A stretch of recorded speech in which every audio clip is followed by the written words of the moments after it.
Hi అండి. నేను మీ Tejlu. Welcome back to 'Tejlu kitchen'. ఎలా ఉన్నారు అందరూ?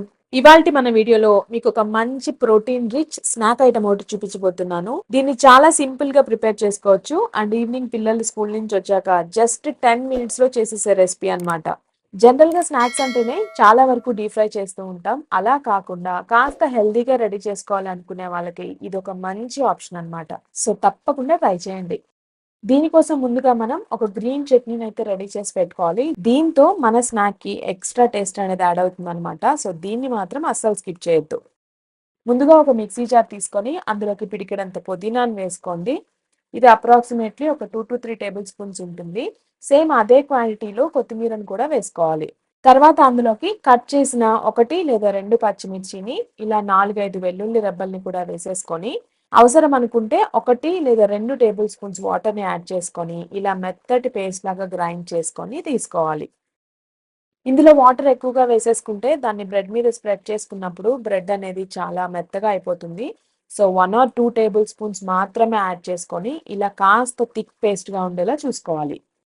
నెక్స్ట్ మరో బౌల్‌లో ఒక కప్పు దాకా పన్నీర్‌ని ఇలా సన్నగా తురుముకొని తీసుకోవాలి. మనం ఈ స్నాక్‌ని డీప్ ఫ్రై చేయట్లేదు కాబట్టి పన్నీర్ త్వరగా కుక్ అయిపోవాలి అంటే కట్ చేసుకోవడం కన్నా ఇలా గ్రేట్ చేసుకుంటేనే బావుంటుంది. తర్వాత అందులోకి మనం ఏ కప్‌తో అయితే పన్నీర్ తురుము తీసుకున్నామో అదే కప్‌తో పావు కప్పు దాకా సన్నగా కట్ చేసిన ఆనియన్స్, అలాగే పావు కప్పు సన్నగా కట్ చేసుకున్న టమోటా ముక్కలు, పావు కప్పు సన్నగా కట్ చేసుకున్న క్యాప్సికమ్ పీసెస్‌ని వేసుకోండి. ఇప్పుడు అందులోకి పావు టీ స్పూన్ ఉప్పు, పావు టీ స్పూన్ కారం, పావు టీ స్పూన్ ధనియాల పొడి, పావు టీ స్పూన్ జీలకర్ర పొడి, పావు టీ స్పూన్ మిరియాల పొడి, అలాగే పావు టీ స్పూన్ గరం మసాలాను కూడా వేసేసుకొని అన్నీ కూడా మిక్స్ అయ్యేలా బాగా కలిపేసుకోండి. నేనైతే ఇది పిల్లల కోసం చేస్తున్నాను కాబట్టి పచ్చిమిర్చి యాడ్ చేయలేదండి. ఒకవేళ మీ పిల్లలు కారం తినేటట్టుగా అయితే 1, 2 పచ్చిమిర్చిని సన్నగా కట్ చేసి కూడా వేసుకోవచ్చు. అలాగే దీన్ని మిక్స్ చేసేటప్పుడు ఇలా నేను చూపిస్తున్నట్టుగా కాస్త ప్రెస్ చేసుకుంటూ కలుపుకున్నారంటే ఆనియన్, టమాటా వీటిల్లో వాటర్ అంతా రిలీజ్ అయ్యి మనం ఉండ చేసుకోవడానికి ఈజీ అవుతుంది.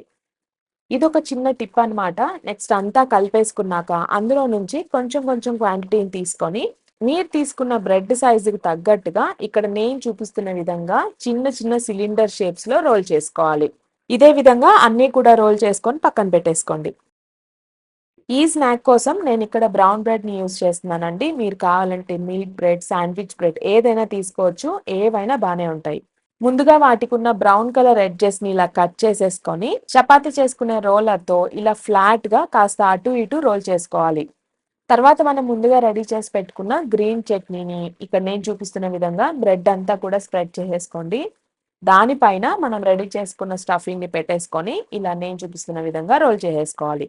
ఇన్ కేస్ మీకిలా రోల్ చేసుకోవడం రాలేదు అంటే గనక బ్రెడ్‌ని 2 స్లైసెస్‌గా కట్ చేసుకొని మధ్యలో స్టఫింగ్‌ని పెట్టేసుకొని శాండ్‌విచ్‌లా కూడా రెడీ చేసుకోవచ్చు. నెక్స్ట్ స్టవ్ మీద ఏదైనా ఒక పాన్‌ని పెట్టుకొని అందులోకి ఒక టేబుల్ స్పూన్ బటర్‌ని తీసుకొని ఇలా పాన్ అంతా కూడా స్ప్రెడ్ చేసేసుకోవాలి. మీ దగ్గర బటర్ లేదు అనుకుంటే నెయ్యిని కానీ, ఆయిల్‌ని కానీ అప్లై చేసుకోండి. బటర్ కాస్త హీట్ అయ్యాక రోల్స్‌ని అందులో పెట్టేసుకొని జస్ట్ ఒక 20 సెకండ్స్ పాటు అలా వదిలేసి తర్వాత వేరే వైపుకి ఫ్లిప్ చేసుకొని అవసరమైతే కాస్త బటర్‌ని అప్లై చేసుకుంటూ అన్ని వైపులా ఈవెన్‌గా ఫ్రై అయ్యేలాగా ఫ్రై చేసుకోండి. అంతేనండి. ఎంతో హెల్తీగా ప్రోటీన్ రిచ్ స్నాక్ అయితే రెడీ అయిపోయింది. దీన్ని సాస్‌తో కానీ, లేదా అలానే వేడి వేడిగా తిన్నా, చల్లారాక తిన్నా, ఎలా తిన్నా కూడా బయట క్రిస్పీగా, లోపల సాఫ్ట్‌గా చాలా టేస్టీగా ఉంటుంది. సో, ఖచ్చితంగా ఈ రెసిపీని ట్రై చేయండి. ట్రై చేశాక మీ ఫీడ్‌బ్యాక్‌ని కామెంట్ చేయడం అస్సలు మర్చిపోకండి. వీడియో నచ్చితే గనక ఒక లైక్ ఇచ్చేసి మీ ఫ్రెండ్స్ అండ్ రిలేటివ్స్‌తో షేర్ చేసుకోండి. అలాగే మరిన్ని మంచి డెలిషియస్ రెసిపీస్ మిస్ అవ్వకుండా ఉండాలంటే 'టేస్ట్ కిచెన్' ఛానెల్‌ని సబ్స్క్రైబ్ చేసుకోండి. మరో మంచి రెసిపీతో మళ్ళీ కలుద్దాం.